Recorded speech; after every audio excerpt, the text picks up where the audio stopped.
Hycroft, Mr. Silver, Eric Sprott, and myself, Simon Catt of Arlington. First of all, I want to say thank you to Eric, Diane, and most importantly, the apes for inviting me into the club as the Hycroft shareholder. I've come later than you, and there's a bunch of shareholders here in London that Diane's been speaking to who've also come to the party after you. So thank you for the invitation to join your club. It's very exciting to be here, and we're going to the moon. Eric and Diane, I wonder if you'd indulge me for a minute or so, just think about the history of gold and silver in London before, Eric, I ask you to give us your thoughts on where we are in precious metal markets today, if that's all right. Would that be all right? Yes, certainly. So Diane and I are sitting here in the middle of London. London for 2,000 years has been a center of global trade and finance since the Romans came to London about 50 years after Christ died, around 50 AD. It was then called Londinium, and the Romans had a gold coin that they used for money called the aureus. It had about 8 grams of gold in it, which was worth around about $1,000 today. So London started with a history of gold. Through the Middle Ages and up until about 1800, sterling silver was a dominant form of money, and a pound of silver defined the monetary standard in England and across Europe.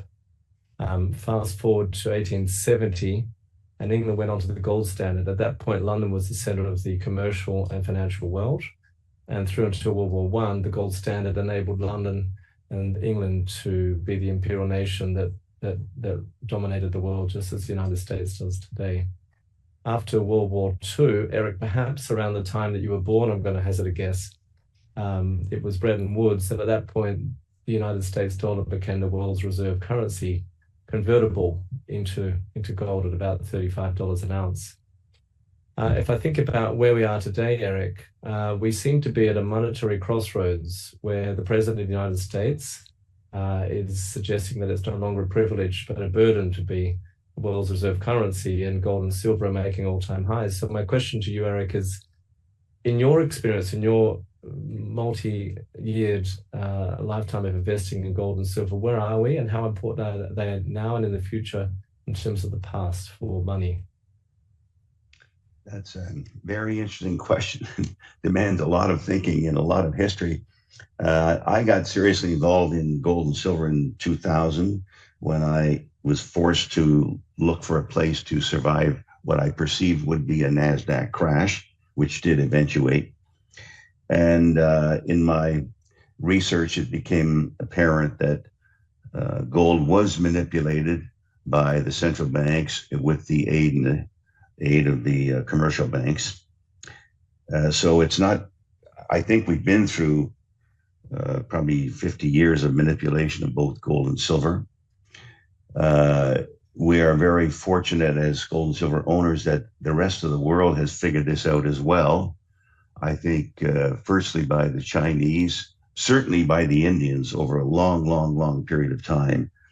But the Chinese have become much more dominant. And of course, lately, many of the central banks have decided that gold is more important than the dollar. So I think we're in the ideal situation where the reality of what gold should represent vis-a-vis fiat currencies is obvious to most.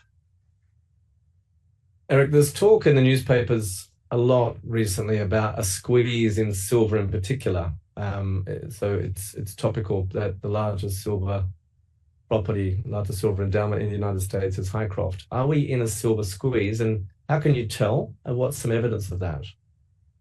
Well, I certainly believe we are in a squeeze, yes. What is the evidence? I mean, I hear varying comments about what the lease rate is on the LBMA for silver. I've heard 39%, 100%. You hear that most central banks now are not issuing coins any longer. There's the fact that there's a dichotomy between the CME and, let's say, the spot price is just shocking in a way. When I look at the CME trading at 50 in terms of silver, and silver trading at 52, I actually wonder what the hang is going on here. Not that I'm a believer in the CME. I'm not a believer in the CME. The CME has been a market which has been made available to people to manipulate the price of gold. And of course, I think they're still doing gold and silver.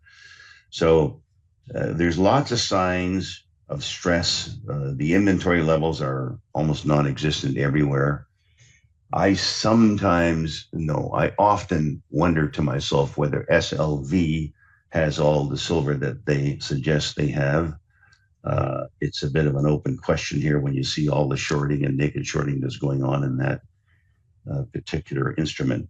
So yes, I'm a believer in the manipulation. I witnessed it for so long. It's crazy. I mean, we all know what the fines that have been paid by the various banks because they were manipulating gold and silver. So it shouldn't come as a surprise to anyone that we've ended up in a situation now where the claims on the physical by far exceed the amount of physical that's available. And Eric, given that silver's recently gone past all-time highs and trades just about $50 an ounce today, are we at the beginning, the middle, or the end of the journey? If maybe a squeeze has just begun very recently. Well, I would think on a relative likely change in price, we're at the beginning.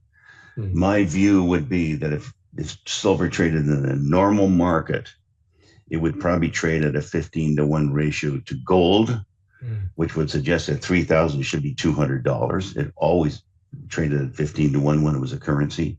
It's mined at 8-to-1. It could go to 8-to-1. It could go to less than 8-to-1 because it's a necessary metal, whereas gold isn't a necessary metal that's used every day.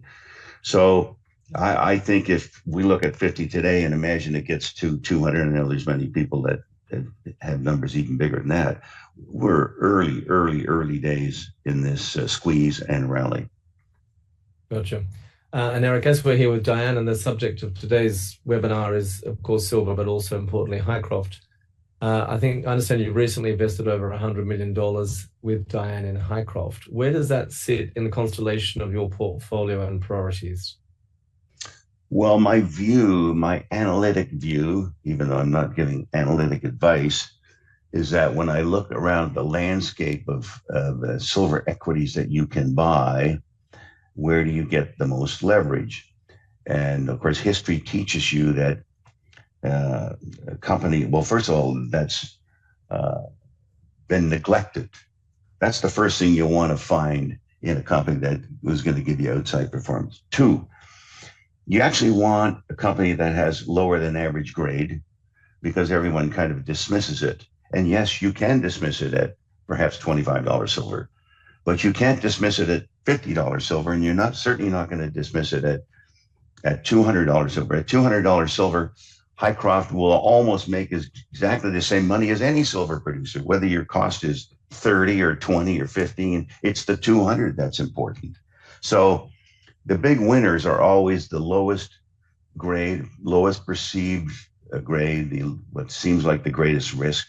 And I just think with the resources that they have, the 450 million ounces of MI and resources in silver, the 14 million of MI and resources in gold, you cannot find a more levered and more significant payoff than you can with Hycroft. And Eric, I recall you famously made $1 billion on Kirkland Lake when Kirkland discovered the Swan Zone at the Fosterville mine in Victoria, Australia. And I'm thinking about the high-grade silver that Hycroft announced earlier this year, and I understand there's two drill rigs drilling now. Are there any similarities in terms of the excitement and the potential for discovery at Hycroft and other investments like Fosterville or Kirkland Lake in your experience? Well, I would say the event that I find the same is that they were both ignored when they shouldn't have been ignored. So, for example, I think of Kirkland being ignored when obviously Fosterville kept coming out with these great results.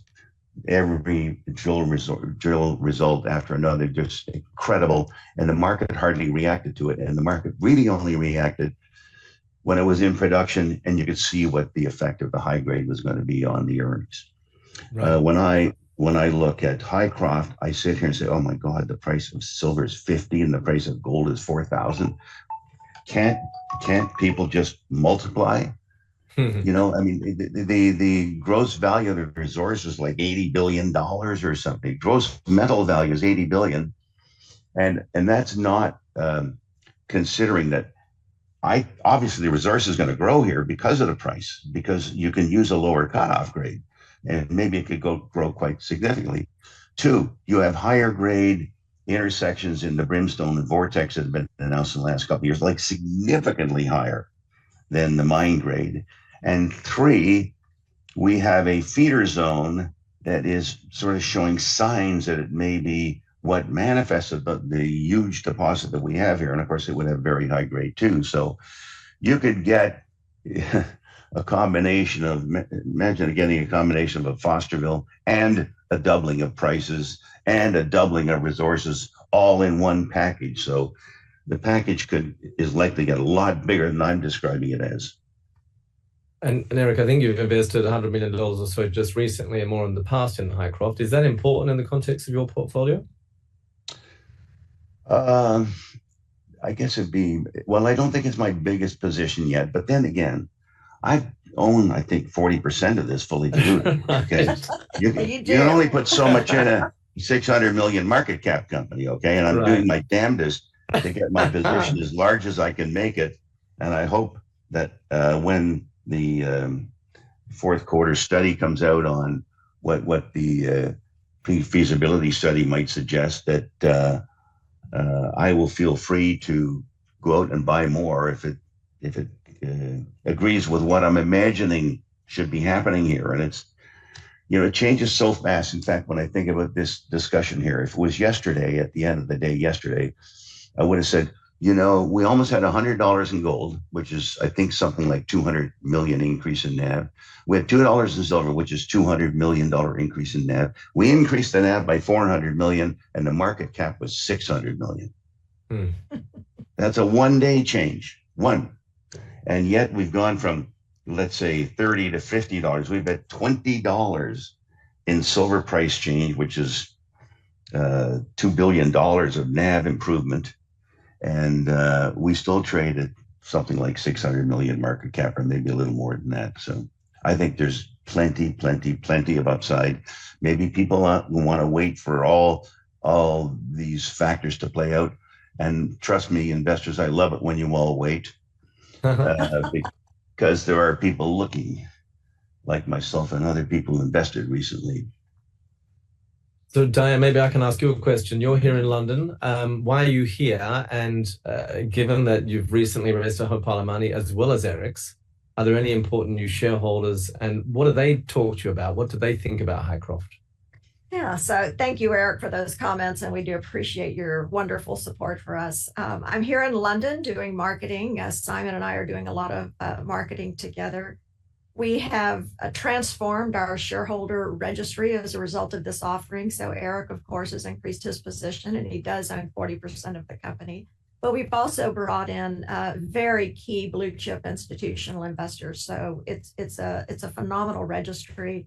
BlackRock out of the UK owns 10% of the company now. We brought in Franklin, Libra, and APAC are already existing shareholders. Schroders. So it's just a phenomenal registry. You'll be seeing that as we close today and update our PowerPoint presentation with the new ownership positions. But it's really quite remarkable. And this is a really monumental time for the company, because for the first time in a decade, we will be at the close of business today, eliminating all the debt on the balance sheet. And that's what a lot of investors have been waiting for, is the opportunity to come in once the balance sheet was clean and didn't feel their equity was at risk. And so now we're starting to see a lot of that activity. The financing was many times oversubscribed for, and the investors that we're meeting with here are existing shareholders through this offering, but also new shareholders who have now taken a new look at Hycroft, given that the debt is gone, that we've got, all the smart money, if you will, coming in to invest in Hycroft. So whether you know about the asset, whether you know about our management team and our history, look where the smart money is investing their money, and people are starting to follow that. So we have been, would you say, inundated, Simon, with a very, very full schedule for this whole week. And we've got more marketing requested of Hycroft in the coming weeks. Diane, what would you say is the biggest misunderstanding or thing that people don't really get right about Hycroft, and that has maybe changed during your recent dialogue with them here in London, or any other people that you've spoken to about the company? Well, for the reasons Eric mentioned, Hycroft has always been known as a very large world-class scale system, but it's been low grade and a very low gold and silver price environment that can be challenging on your margins.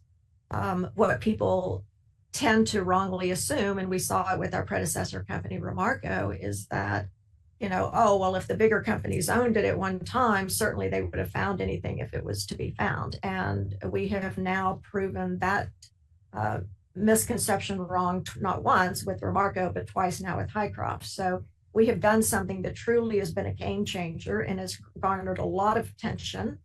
Some people take a little time and patience to see it develop, as Eric was pointing out on another investment he had. And now they're starting to come to the table after a year of drill hole after drill hole after drill hole of very long intercepts, multi-thousand gram grades on silver. People are starting to pay attention and recognize that this is real. And certainly with the momentum of silver prices and gold prices, you're starting to see people more active and wanting to deploy money and more money coming into the sector. Notwithstanding these two new very high grade silver systems that we've discovered, we also have a significant amount of gold, but we do now trade on two silver indices, SILV and the Sol Active Silver Index. And we're getting a lot of attention from, precious metals investors, but those that are predominantly gold investors and predominantly silver. Hycroft is a very unique asset. Rarely do you find a gold deposit that has, 40% of the revenues, soon possibly to be 50% of our revenues generated off of silver as well. That's very unusual and very unique.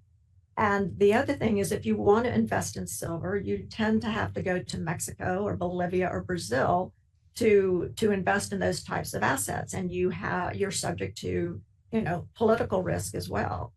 To have an asset like this in the United States, brownfields project, infrastructure on site, permitted for heap leach and milling, and a growing high grade ore body, which has been a game changer for the industry, who's never thought that this was possible at Hycroft.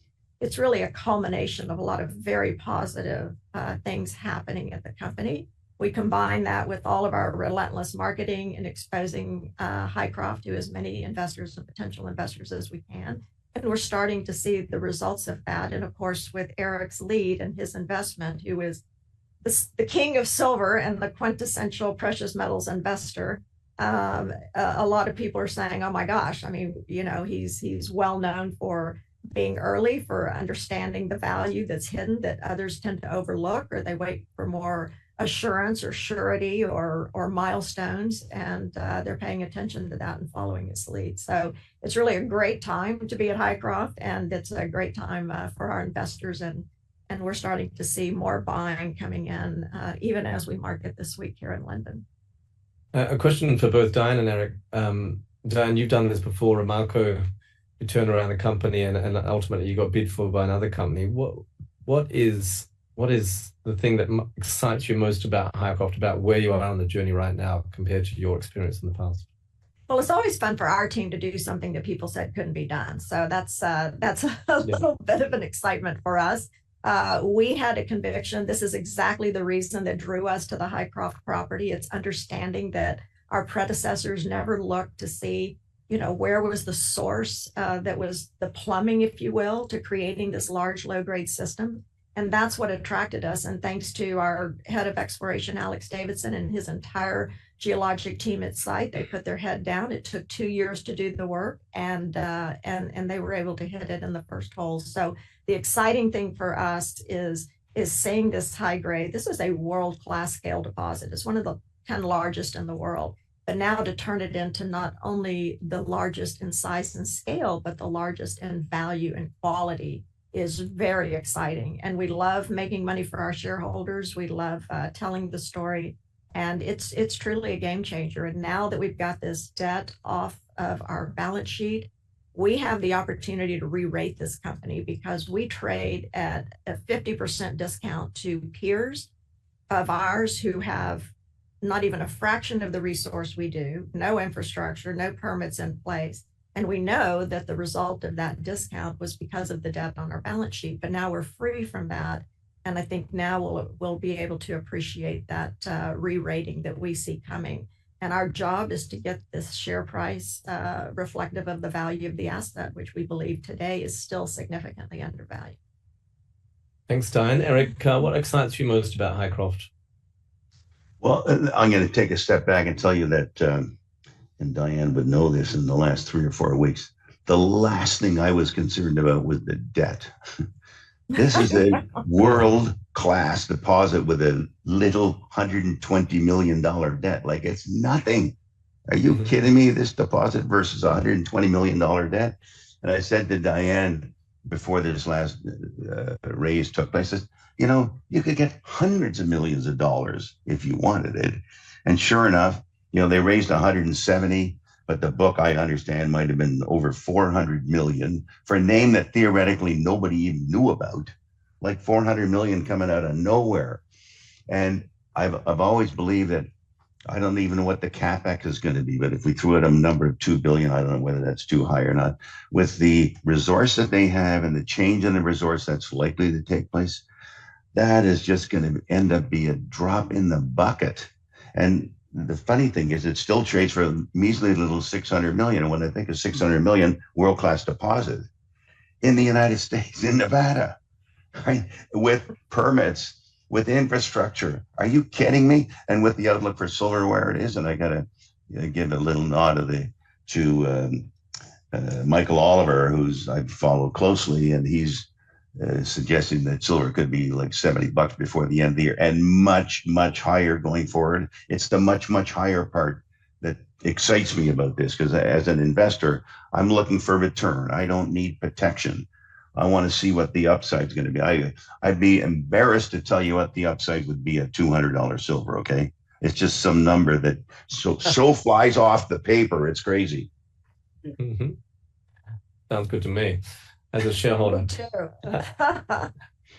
Diane, so one thing that has always struck me as potentially explosive for Hycroft, and part of the reason that I'm wearing my blue suit with my white shirt and my red tie today in a hat tip to Mr. Trump, is that silver's recently become critical in the United States. You've got the largest pile of silver sitting in Nevada. You've got permits, you've got power, you've got water. You're surrounded by the world's biggest gold mines. Do you think that Mr. Trump and the United States might figure out that actually the precious metal may or may not be in Fort Knox, but there's quite a lot here in northern Nevada at Hycroft? Yes, and if they haven't figured out yet, it's our job to make sure they understand that. That is number one on my agenda as soon as we finish this marketing roadshow. But with silver being designated a critical mineral, and we know that the U.S. government is going to be stockpiling physical metal, and rightfully so. It serves not only a store of value currency perspective, but also an industrial metal, which is critical to so many different industries today. And the demand is, outstripping supply, and has for some time. And, here in London, we were seeing the bullion traders being squeezed. They were running out of supply. We saw the long queues and lines around buildings, and also out of Australia. So this momentum and this movement is far from over. I agree with Eric on that very much. We're just at the beginning of this, in my view, which is not nearly as sophisticated as Eric's, to be sure. But yes, we think we've seen the government come in and place significant positions in our mining companies and our industry for different critical and strategic minerals, and silver would be one of those. And we need to make sure they're aware of Hycroft and its potential and its size and scale as well. So Eric and Diane, if it's okay with you, what we're going to do is now go to Ask the Apes, the most important shareholder group in the room here, what they want to know, and invite them to ask questions. So feel free to message us on the Zoom Q&A portal, and we're going to read those questions out. The one that I get most coming through Catt calls, and by the way, thank you to the apes. I see all your memes, they're fantastic. And I agree with you, we are going to the moon, and the ignition sequence has just begun. The question that I get most, Diane, is, are you going into production soon? We get that a lot. And my audience has heard me say it many, many times. You can create an awful lot of value even before you get into production. And I think you're already starting to see some of that momentum happening. We have a couple of opportunities on production. We have a lot of optionality now at Hycroft that wasn't available to us before this commodity price environment, and also with the recent high grade discovery. So we've got the large project that can certainly be developed. We've got to finish the engineering studies, and then once we do that, we'll be finalizing the flow sheet and ordering equipment and then construction. So that will take several years. But we also have the high grade underground discovery. We're going to be using some of the money that we recently raised to double that drill program. So we'll have 4 rigs there, and then we're looking at bringing on more subsequent to that, so we can develop out a very nice resource over the next year, and then do a study on that to look at getting into the high grade and mining that is a potential starter area. And the other thing too that's come up, and I get asked about this a lot, and we've referenced it in a few of our press releases, is we still have heap leach material at Hycroft. And with these higher commodity price environments, a lot more material that was previously categorized as waste is now economic and can deliver nice revenues. So there is a potential to restart the heap leach at Hycroft. We're doing that study right now. We have another rig coming just for filling in some of the gaps of that. But it's quite a substantial amount of material that's captured in our current published resource. And we're going to be looking at that. That would be a very quick startup, very minimal capital, and that would give us a nice many years of cash flow prior to the milling operation. So stay tuned for more news on that. We're finishing up our work, and we'll report back to the market. So we are as anxious to be in production and start it up as everybody else, but aren't we all glad that we weren't in a position that we started this up several years ago and left a couple of $1,000s gold and tens of $20 silvers on the table and never captured that value from our ore body. So the timing will be right, and we're doing the necessary work to make sure that it's a successful startup.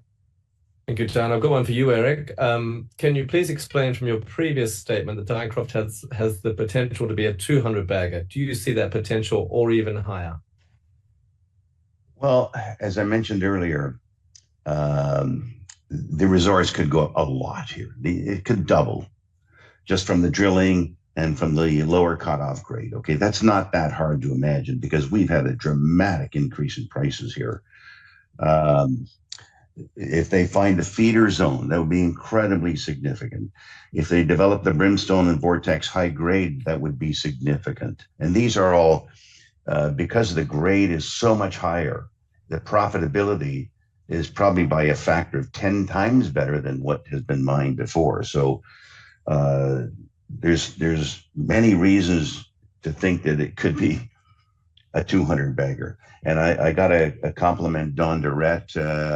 He's a letter writer, and I like pointing out Don because he's one of the few guys who would sit there and say, this is going to be a 100 bagger. And I think that's what we need in this business, to realize what the potential for these damn things is. It's not small.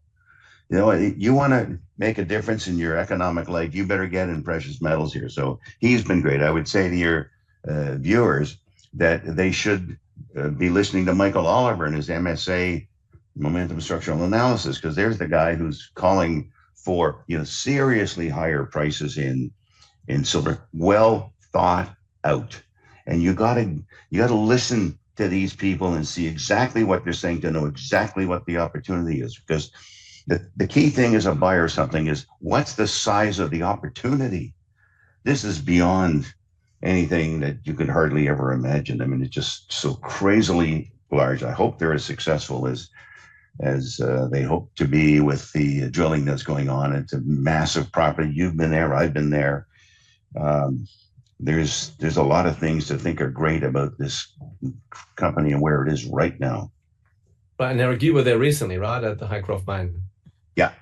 Not that I'm a great guy touring mines, because I'm not a geologist, but when you look at the dimensions and size of this thing, and when you listen to the explanation for the feeder zone and the high grade silver that they've discovered at Brimstone Vortex, it's appealing. Not that it wasn't appealing going in. You just look at the resource. I mean, who's got a resource like this?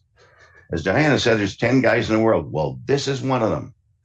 Yeah. So giddy up, You go. mentioned Diane, I have a question here. Can you explain what the feeder zone means and when are you going to be looking for it?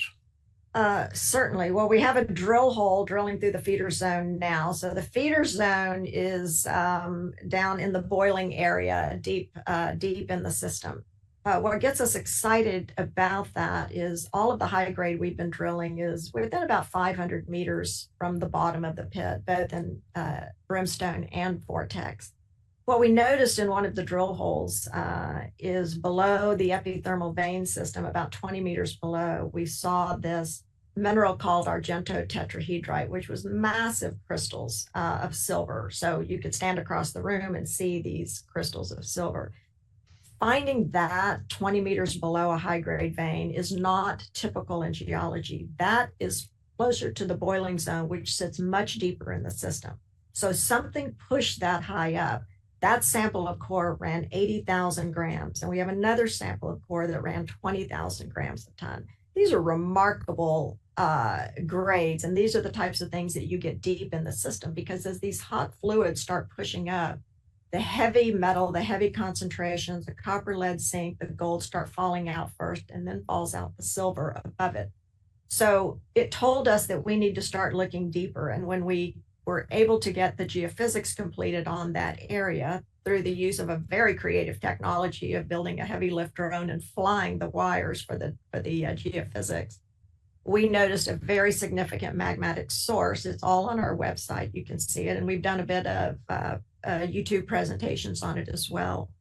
But that's what we were looking for. And the reason we have so much confidence in that geophysics is because it also shows the high grade areas that we ourselves have been drilling. So we have the assays to back it up. We've got the drilling from last year to say, yes, that we see on the geophysics does exist because we have the data. Below that is an area that's never been drilled, and that's the throat or the neck, if you will, of this potential feeder system. We have a whole drill hole going into it right now. I'm sure we'll put several in it. And we have not yet entered that feeder zone, but we should be within another week or so. And this is an area where we're getting down to about 600 to 900 meters. And that's where we would expect to find more of that really high grade that was pushed up and appeared in one of our drill holes higher up in the system. So it's really exciting for us. The team has done a remarkable job on this, and we're excited to that drill result. And, you know, it won't just be one hole. We'll put several holes into it as well. But, you know, we've already got phenomenal high grade. I mean, tens of thousands. I mean, yeah, multi-thousand gram intercepts is bonanza grades and remarkable. But this, when you hit the feeder zone, that's the mother lode. That's what everybody's looking for. And that would be typical of having something like that at Hycroft, as we see occasionally at other mines, because that's what then creates that large system at surface.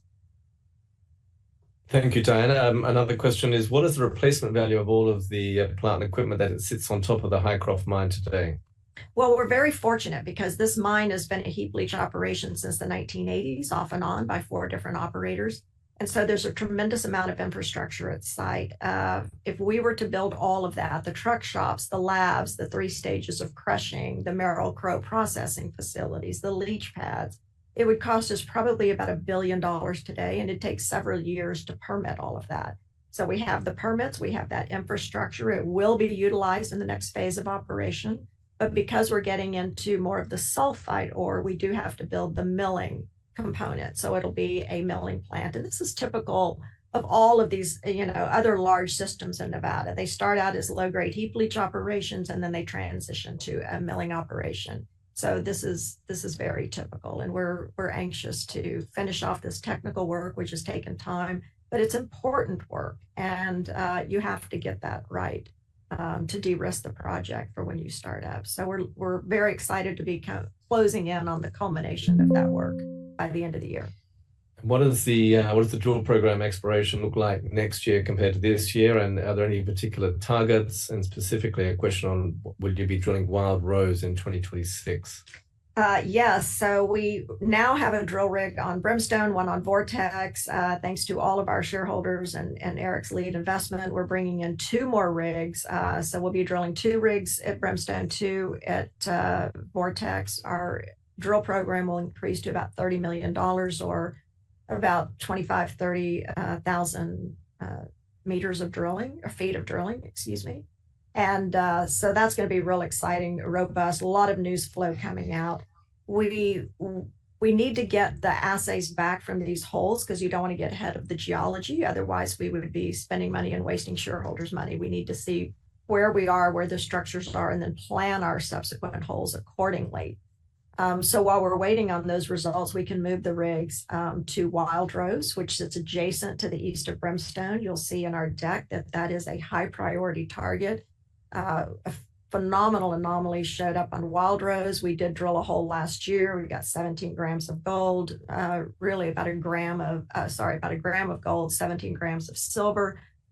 We disclosed that last year. It was over a small intercept, but it's good indicators that that could be a potential additional high grade system. So we'll be moving the rig there and drilling that as well. We like to say we have a target rich environment at Hycroft. And the goal is to take that whole area that we see that is open in all directions and at depth and get after it as fast as we can and drill, baby, drill, and make that a very large resource. A question from Anonymous. Do you believe there is a high-grade gold feeder system on the property? Well, there could be, certainly, because this is a gold and silver system. At Vortex, if you look at the last drill results, Vortex to date has been the deepest drilling. So we're down to about 530 odd meters. And we are starting to pick up, roughly 5-gram gold in some of the deeper intercepts. So when you come through the silver and you in a typical epithermal system, then you would tend to find high grade gold. Will we find it? Has it been offset? Is it directly sitting below? The drilling will tell, but it would not be an unusual thing to see that. What we do know with Hycroft is there's been multiple mineralizing events over the years. A lot of fluids pushed through the system. So it's not unusual for us in any given place to find areas of, a lot of gold and very little concentration of silver, a lot of concentration of silver, very little gold, some high of both gold and silver.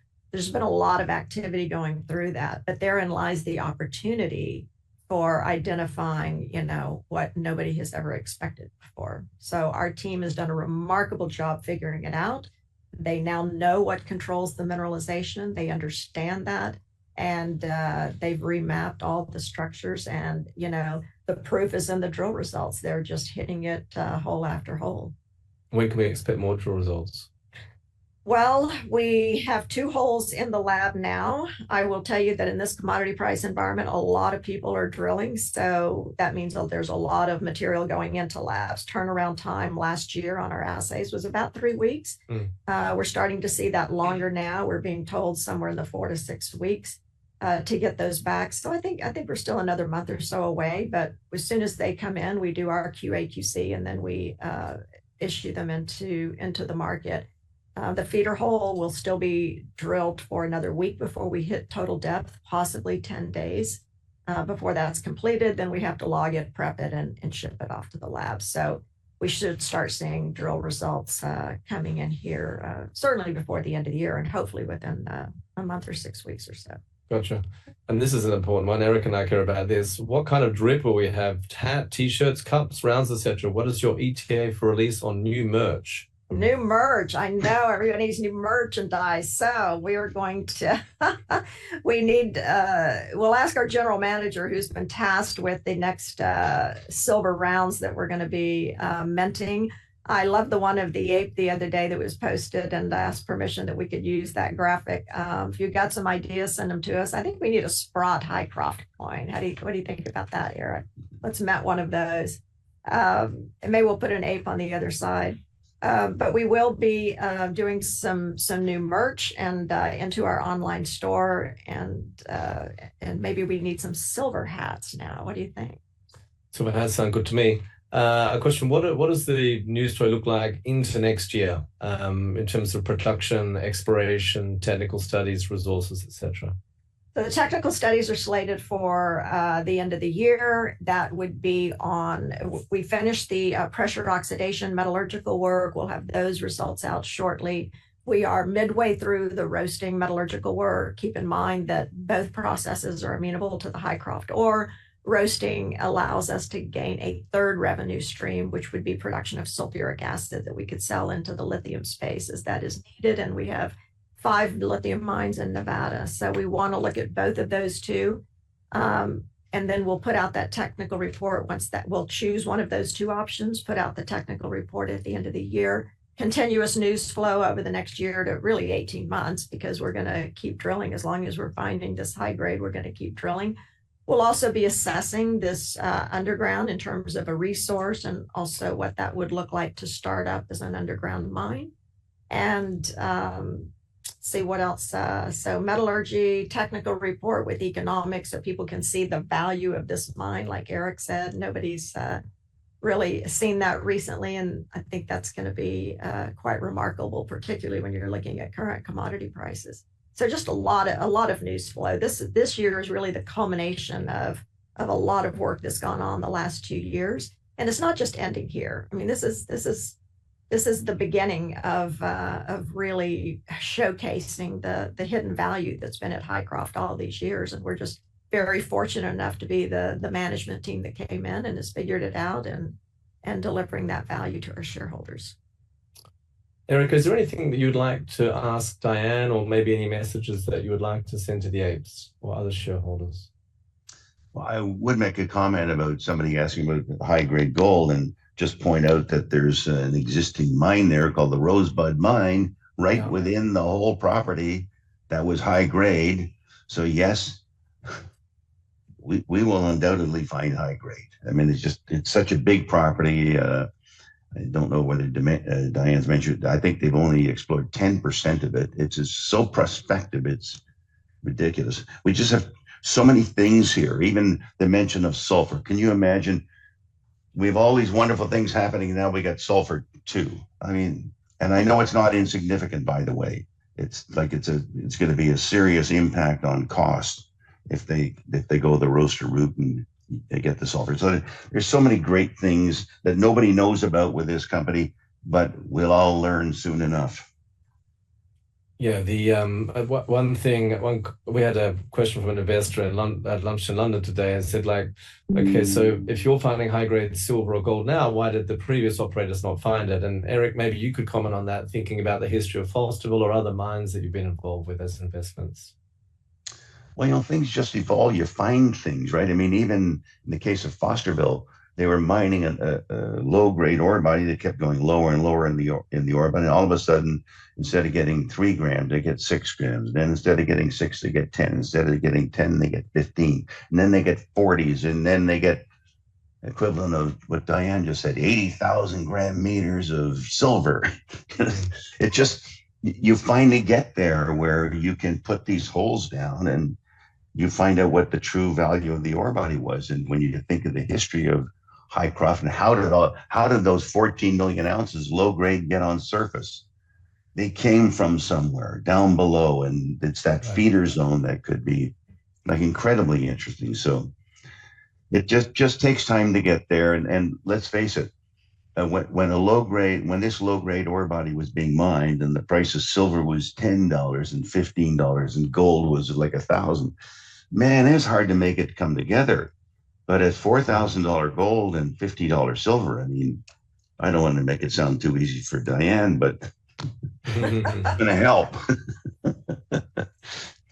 Oh, we appreciate that, and you're absolutely right. I mean, if we remember back in the 90s, when the Midas mine was discovered, people were drilling deep for the first time in Nevada, and the 90s is like 2 weeks ago. That's like nothing, right? And that's when people said, "Oh my gosh, these large low grade systems sitting at surface are being fed from a high grade core. Those fluids come from deep." And they get pushed out and they get disseminated. And what you find is the low grade at surface is just the precipitation of the metals, but the metals are heavy and they drop out early.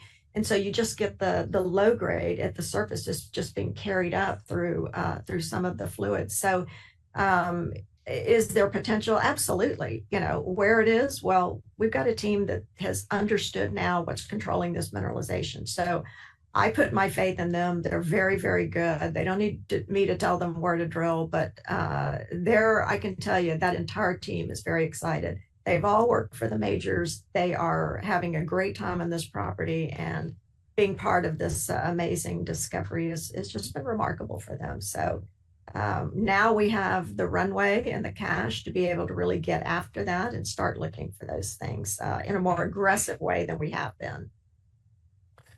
Erica, is there any closing comments that you'd like to make before I invite Diane to make hers on Hycroft and where you think we are in the silver and gold market today? Sure. Well, I think the most important thing is, where is the price of silver going to go? Right. And as I said earlier, I mean, I have no trouble imagining it going to 200. That's 15 to 1 on a $3,000 gold price. So it really should be whatever, 260 or something based on $4,000. And I think that's the key thing, that we've had a manipulated market for whatever reason for a long time that suppressed the price of silver. You even see it now in the action. I mean, even today, we had silver down $3 in about 30 minutes, okay? 2 in the morning or something. Just sheer nonsense that happens in these markets because they try to create fear. But I think we're through that. I think silver will be like gold was when it finally broke 2,000. Immediately it went to 4,000.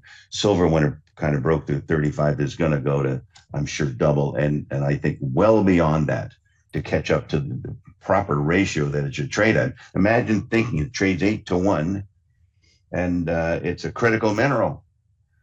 It's mined 8 to 1. And it's trading 80 to 1, and it's a critical mineral. I mean, it's not too difficult to imagine. It could go a long way from here. Yeah. I think I saw Evie Hambro of the BlackRock Mining Group, the largest in the world, who's recently a shareholder of Hycroft. He commented today that in general, gold shares are discounting the gold price and the silver price falling.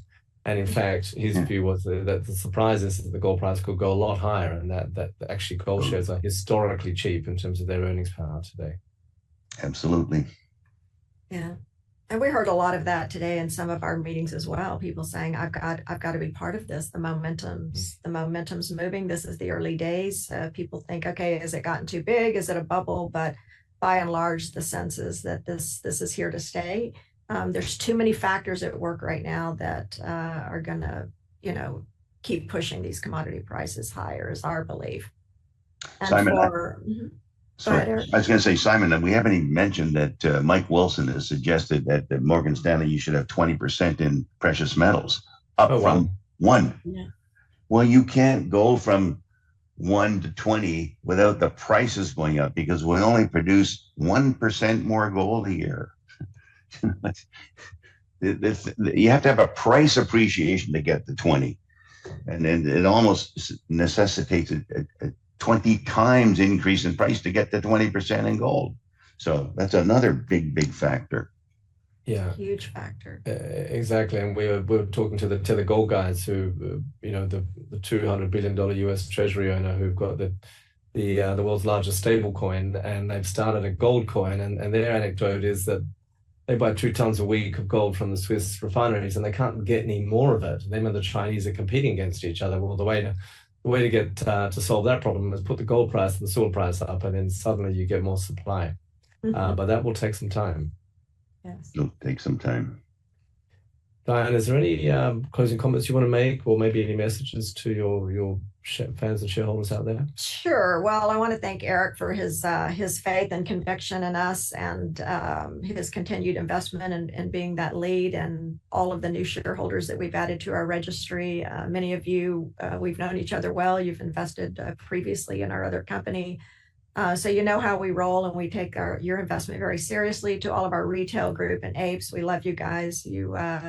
You're wonderful to us, and you've been loyal, and you were there for years ago and had confidence in what we were doing. And I know it's been a slow ride for you in terms of the timeline to getting all of this work done. But we thank you for your patience and for your loyalty. And I would sum it up this way. I mean, this is a story to watch. This is not this is a new evolving story, and we believe it's only going to get better and it's only going to get bigger.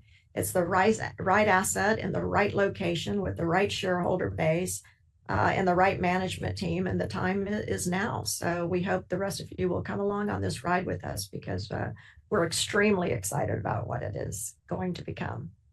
And I just like to say thank you to Eric for joining. Eric, been watching what you do all my life, and I'm taking notice that this Hycroft is as important as any of your investments, and I've joined you and the apes on the register. Thank you to Diane for inviting me to join the club, and looking forward to the journey. My sense is that actually it's just begun. Ignition sequence has just started. That's right. We haven't even gotten off the launch pad yet. And just so anybody knows why I'm not wearing my rocket ship pin, it's because I did let Simon borrow it, but I will be getting it back from him. It's just a loan. You said it was just a loan. I believe we're going to the moon also. So that's the rocket ship pin. Thank you, Eric. Get you one as well. We're gonna launch rocket launch. Thank you. Yeah. All right. Thank you all. Thank you for your time. Thank you, Eric.